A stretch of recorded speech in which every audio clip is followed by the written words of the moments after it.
problèmes fiscaux ici au Canada, quand on parle d'endettement public, ça affecte autant M. Gilbert que moi-même, que M. Hudon, et que vous-même, et que tout le monde ici qui sont contribuables ici au Québec. C'est certain qu'on parle d'impôt sur le revenu, on ne parle pas de la TPS et de la TVQ ici. Donc, c'est certain que quand on parle d'infraction, quand on poursuit quelqu'un pour un reproche fait en vertu d'une loi, il faut qu'il y ait loi pour que ce reproche existe.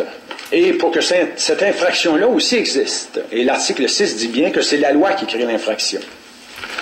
Et s'il n'y a pas de loi, il n'y a pas d'infraction. À partir de là, on ne peut pas faire un reproche à quelqu'un qui n'est pas sous une infraction, sous un reproche d'avoir commis l'infraction, s'il n'y a pas de loi. C'est certain qu'il y a un certain pouvoir de discrétion qui existe dans le milieu de la justice. Il faut comprendre ça aussi, étant donné qu'il y a beaucoup de choses illégales ici au Québec.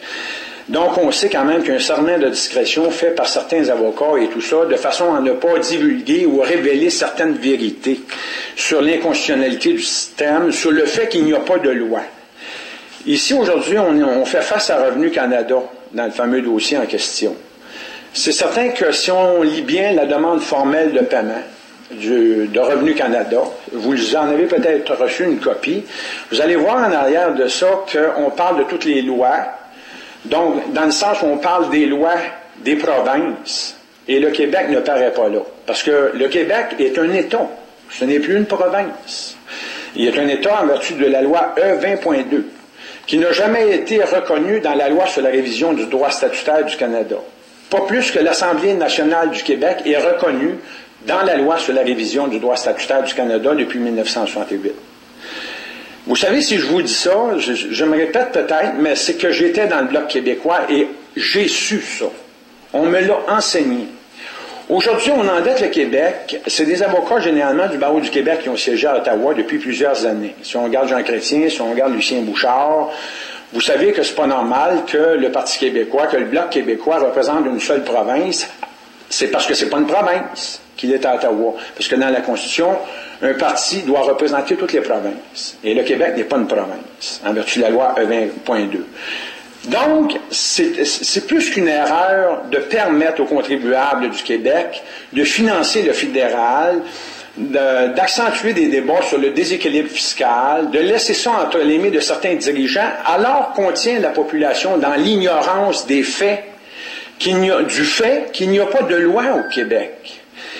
Est-ce que c'est normal que dans le chapitre de loi I3, quand on fait la définition du mot loi, ils disent bien, il faut comprendre toutes les lois sauf le Parlement du Québec. Donc, écoutez, à quelque part, il ne faut pas exploiter l'ignorance des gens jusqu'au point de les emprisonner, de les placer, de les exposer à l'outrage au tribunal, de leur saisir leurs biens.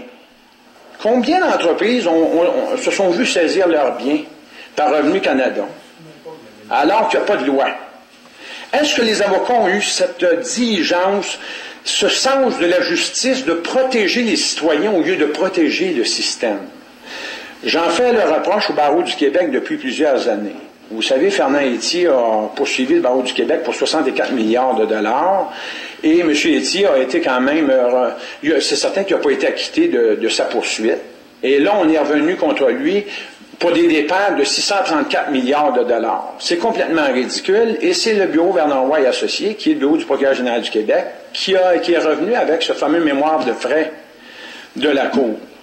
Moi, présentement, la Cour du Québec, ou le Conseil canadien de la magistrature, le Conseil de la magistrature du Québec et tous les gens qui étaient dans la défense, dans le dossier 500-22-091-915-036, me doivent 1 million de dollars par mois depuis le 9 janvier 2004. C'est une matière fiscale. Le juge Keble a décliné compétence de la Cour. Est-ce que c'est normal qu'un juge de la Cour du Québec décline compétence de la Cour en matière de fiscalité? Je crois que non. Et ce qui est arrivé, c'est que le bureau du procureur général du Québec est revenu à la charge alors que ces gens-là étaient tous absents. Ces gens-là faisaient face à une requête introductive d'instance.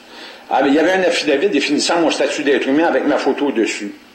Ces gens-là devaient comparaître au greffe, selon l'article 119. Ils devaient payer leur timbre judiciaire de comparution pour pouvoir comparaître en salle d'audience le 9 janvier 2004. Personne ne s'est présenté. Moi, vous savez, je suis un citoyen, je ne suis pas un avocat. Je suis capable de me défendre, oui.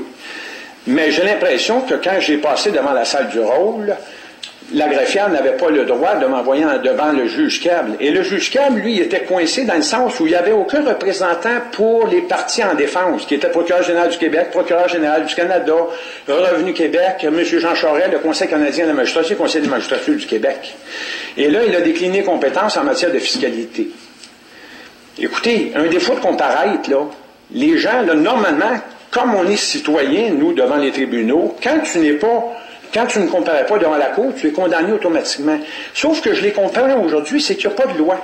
Étant donné qu'il n'y a pas de loi, est-ce qu'ils sont en infraction de ne pas avoir comparu? Est-ce qu'ils sont en infraction de ne pas me payer le fameux $1 million par mois? Pas du tout. Il n'y a pas de loi. Donc, automatiquement, aujourd'hui, je ne peux pas exiger cet argent-là. Je ne peux pas leur faire là, un reproche sur leur comportement d'être en défaut de comparaître au dossier. Il n'y a pas de loi. Ça s'applique autant pour moi qu'il n'y a pas de loi que pour eux, qui me doivent $1 million par mois depuis le 9 janvier 2004, mais qui ne me le paieront jamais, parce que je ne peux pas leur faire un reproche d'être en infraction. Il n'y a pas de loi. Donc, écoutez, on ne peut pas agir en justice, 2 poids, 2 mesures. À mon avis, ça n'a aucun sens. Vous savez que l'ancien ministre du Revenu national, M. Dhaliwal, le disait lui-même, l'impôt sur le revenu est libre et volontaire. Donc, la personne qui veut en payer, elle en paie. La personne qui ne veut pas en payer, n'en paie pas. Mais pour quelle raison qu'il c'est libre et volontaire pour le Québec? C'est parce qu'il n'y a pas de loi, puis il le savait. Mais il n'est pas rentré dans les explications, pour le dire, de façon à ne pas faire un chambardement total là-dessus. La seule chose qu'il y a, c'est que vous savez que l'impôt continue à permettre l'endettement du Québec à Ottawa. Continue à permettre à Ottawa, regardez, on parle de déséquilibre fiscal, on parle de champ de compétences, de location de champ de compétences entre les provinces, entre la province et le fédéral. S'il n'y avait pas eu violation de la Constitution, il n'y aurait pas de déséquilibre fiscal.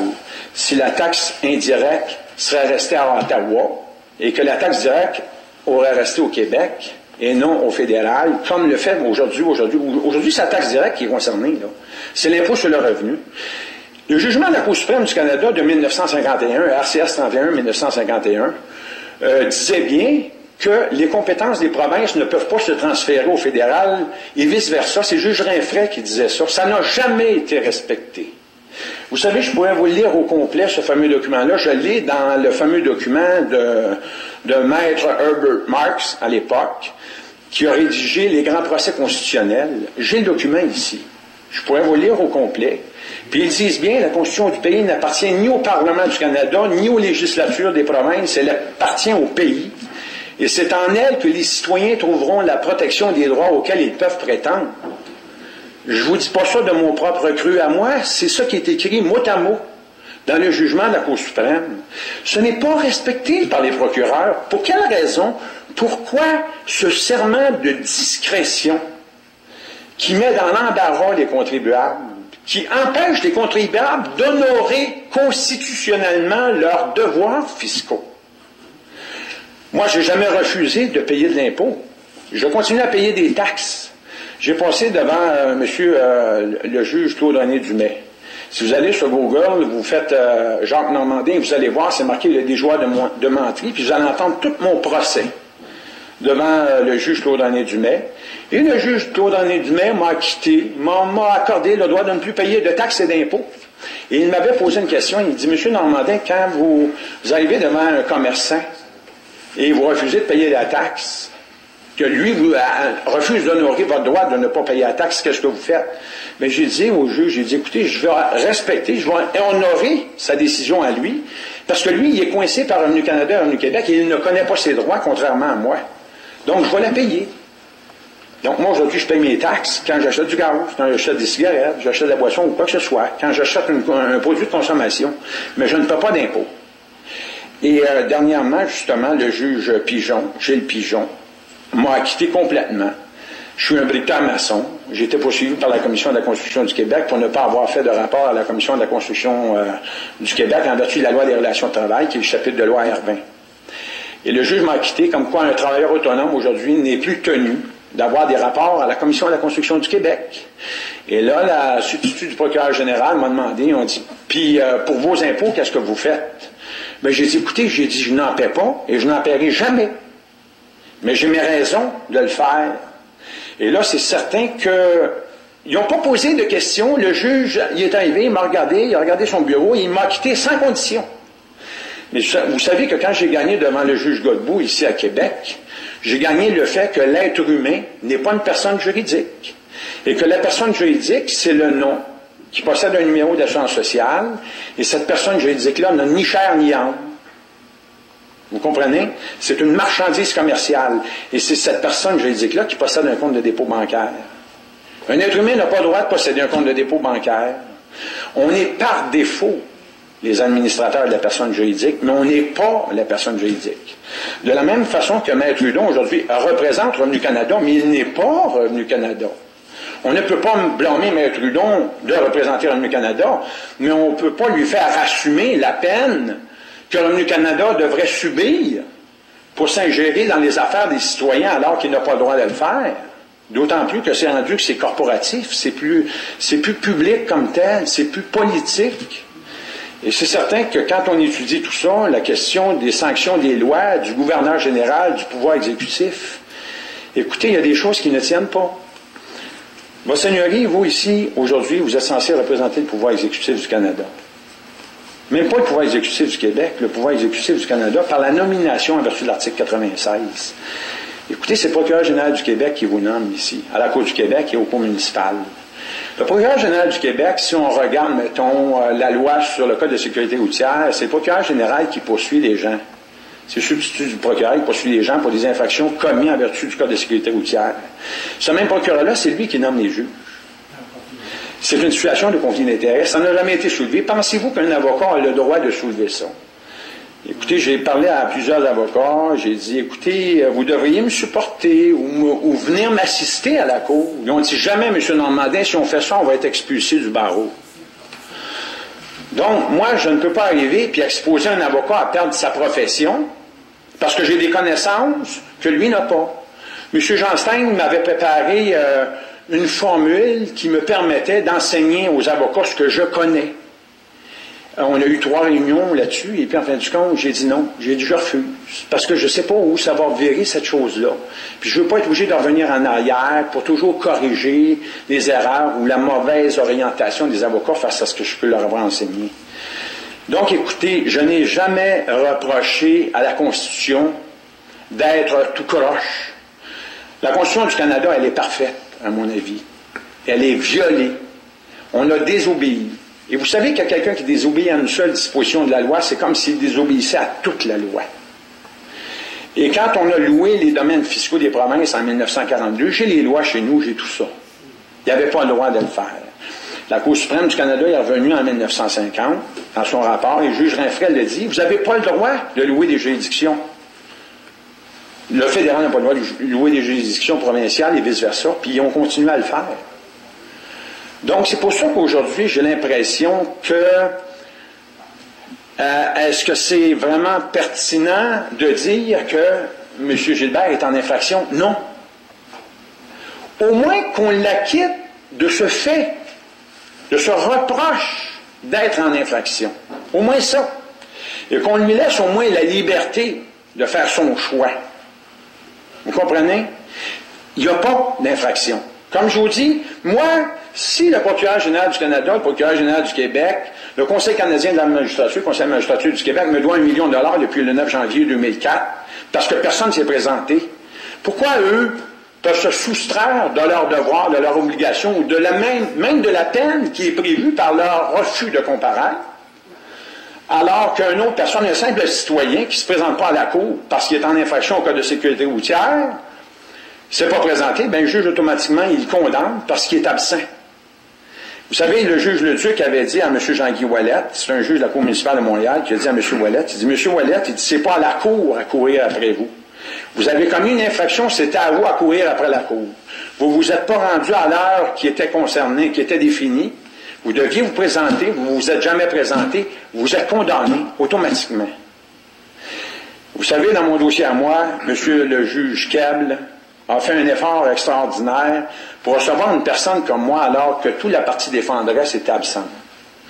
Et c'est fait par défaut, le procureur des absents, en se retirant de la cour avec mon dossier et en disant, écoutez, le dossier dépasse 70 000 $, on ne peut pas accepter ça. C'est pas dans la compétence de la Cour, mais ils savent.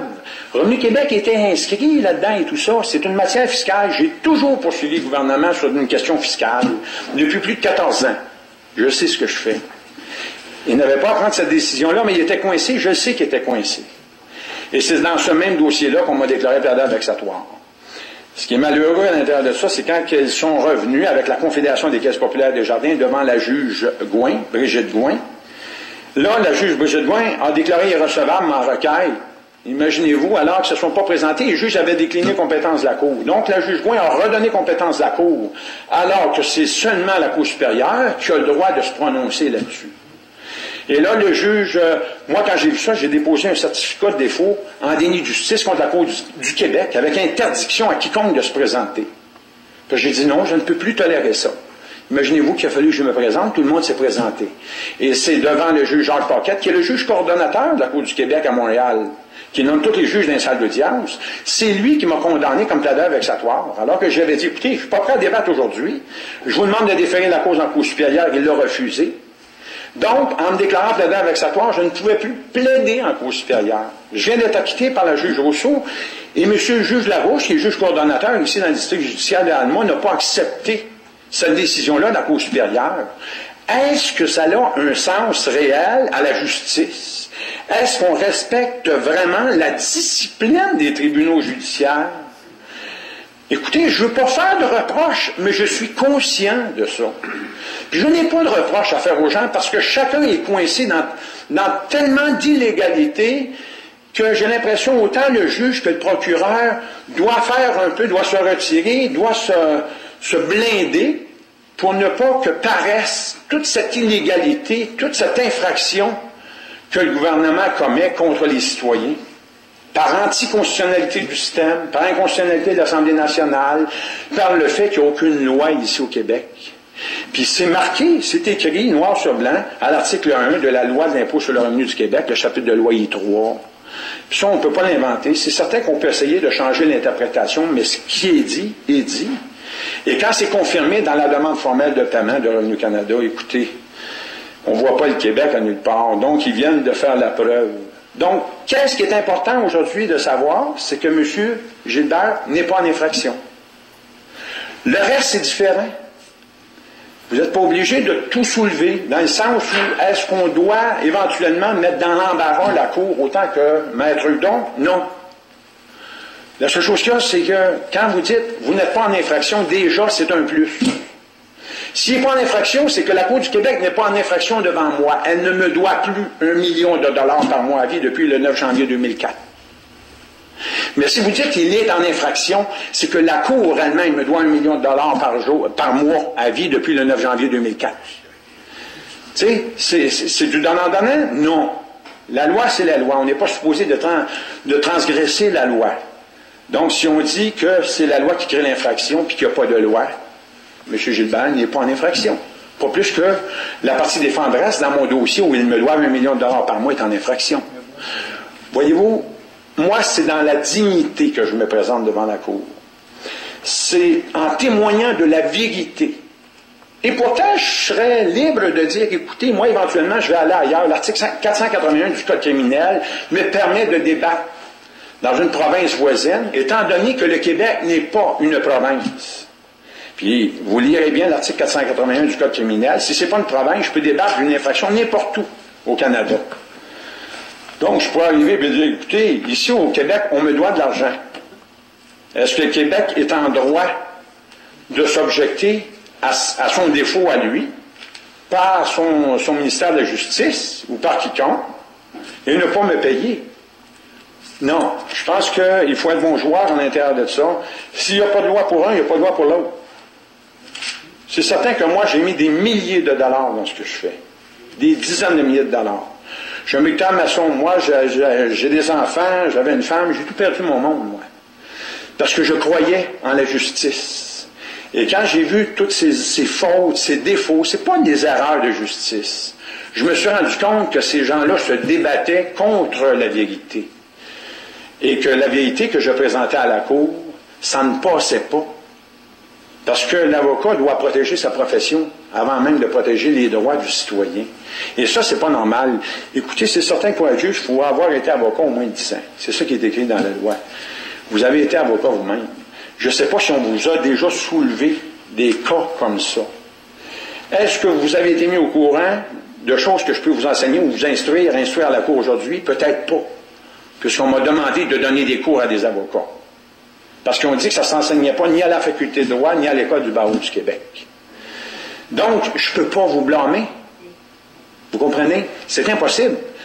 Et moi, j'abdicte aujourd'hui devant le fait que j'ai gagné $1 million par mois à vie, parce que je prétends qu'il n'y a pas d'infraction dans ce dossier-là, ni de ma part, ni de la part des gens qui ne se sont pas présentés. Parce qu'il n'y a pas de loi.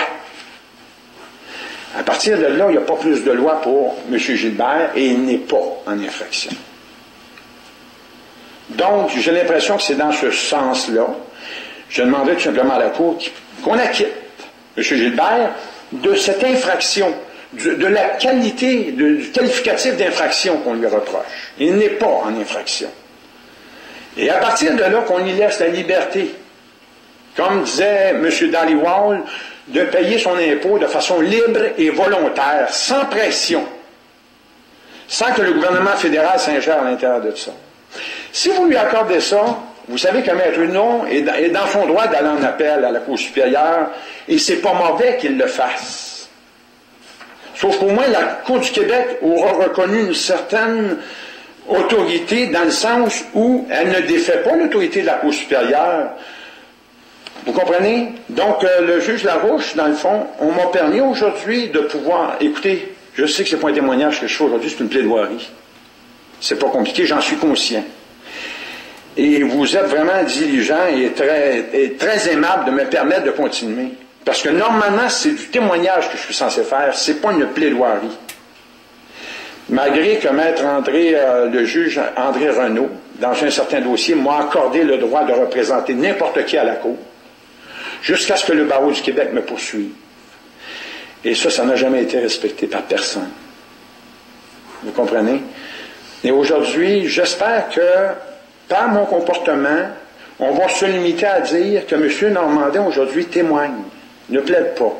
Il est de bonne foi dans ce qu'il dépose, dans ce qu'il instruit à la Cour. Il le fait pour servir les citoyens. Il le fait aussi pour servir la justice. Et le point important ici, c'est de dire que M. Gilbert n'est pas en infraction. De la même façon que le Conseil canadien de la magistrature, le Conseil de la magistrature du Québec, le procureur général du Québec, le procureur général du Canada et Jean Charest ne sont pas en infraction par leur défaut de comparaître dans le dossier où ils me doivent $1 million par mois à vie.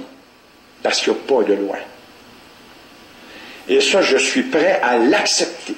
Je suis prêt à perdre tout ça, à abandonner tout ça, seulement pour servir la justice. Seulement pour que cette justice-là s'applique, mais loyalement, dignement, honorablement. C'est en honneur que je le fais aujourd'hui, et je vais vous dire une chose, c'est pas que j'ai les moyens d'abdiquer devant les argents qui me sont dus par le système, parce que j'ai tellement mis d'argent là-dedans. Mais je préfère tout perdre, et que la justice s'applique, qu'essayer de remplir mes poches au détriment des droits de M. Gilbert ou des autres contribuables. C'est tout ce que j'avais à dire. Merci, M. Normandin. C'est moi qui vous remercie. Merci. Monsieur Gilbert, est-ce que vous souhaitiez ajouter quelque chose? Je pense que mon témoin a révélé ce que j'ai compris, moi aussi, depuis un bon nombre d'années de recherche dans ce qui se passe dans notre pays. Et puis, je vous demande, monsieur le juge, de bien acquiescer à cette demande qu'il vous a faite. Merci, M. Gilbert. Réplique, maître? Non. En plaidoirie, j'aurais la plaidoirie, oui, j'aurais une plaidoirie. Je pensais que j'avais des questions. Bon, monsieur le juge, je vous invite à la prudence. malgré mon objection, vous avez pris sous réserve le témoignage entre guillemets parce que ça n'en est pas un de l'aveu même de monsieur, et j'allais vous le faire état. Faites attention. Je vous dis pourquoi faire attention. Vous avez entendu M. Normandin. Le moindre petit espace qu'on peut lui laisser, il saute dedans. Et c'est dangereux pour le reste, je parle en général, là, pour toutes les personnes qui auraient à faire face à la même situation qui est là présente. Ce qui est important que vous sachiez, vous avez entendu M. Normandin parler du juge Keb. Le juge Keb, la requête qui était devant lui, c'était une requête bien mélangée. C'était entre autres une action de plus, vous l'avez vu, il est supposé d'avoir 1 million par jour. Devant la Cour du Québec, qui n'est pas le bon forum, le juge Keb a dit je décline compétence en vertu de 33 et 34 parce que la requête vise à obtenir plus que 70 000 $. Et dans le même dossier, il y avait des requêtes, entre autres, sous 95. C'est pour ça que le dossier a toujours été présent. C'est pour ça que M. Normandin a été déclaré plaideur vexatoire, parce que ça s'est tout plaidé, ça, par après, parce que la Cour du Québec est compétente pour entendre les dossiers, les questions d'avis de 95. C'est ça. J'avais pas fait de copie, mais j'ai peut-être déposé. J'ai la copie du juge Keb. J'ai la copie du juge Keb.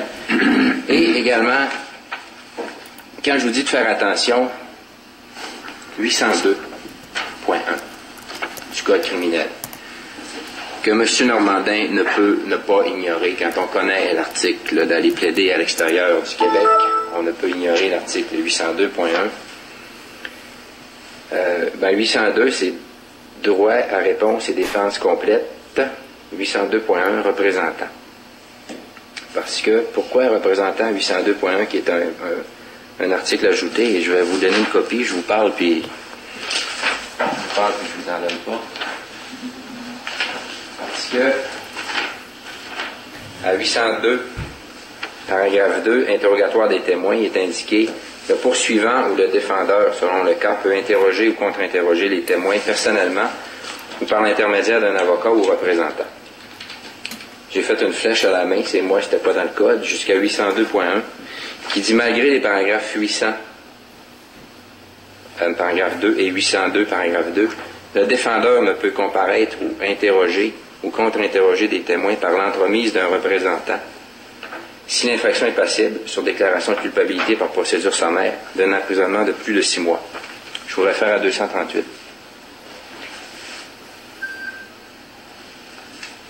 Oui. La loi sur l'impôt.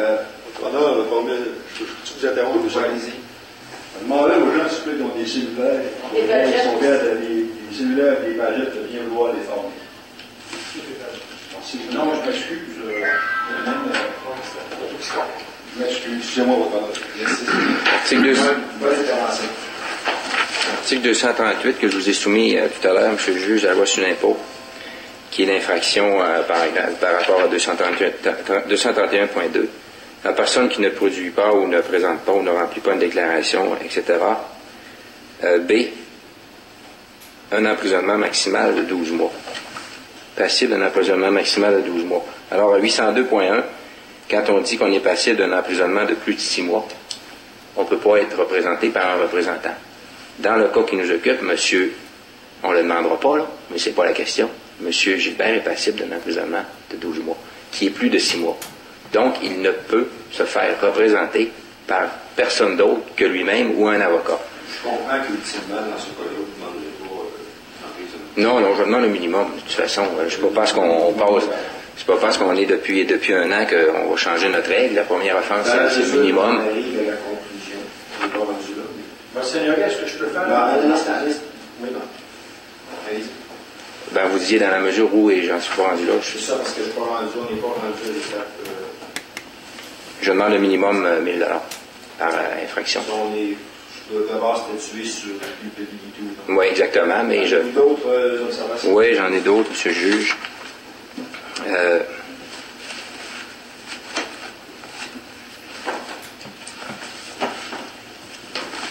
Donc, il n'avait pas le droit. Au niveau de l'infraction, M. le juge, c'est une infraction de responsabilité stricte.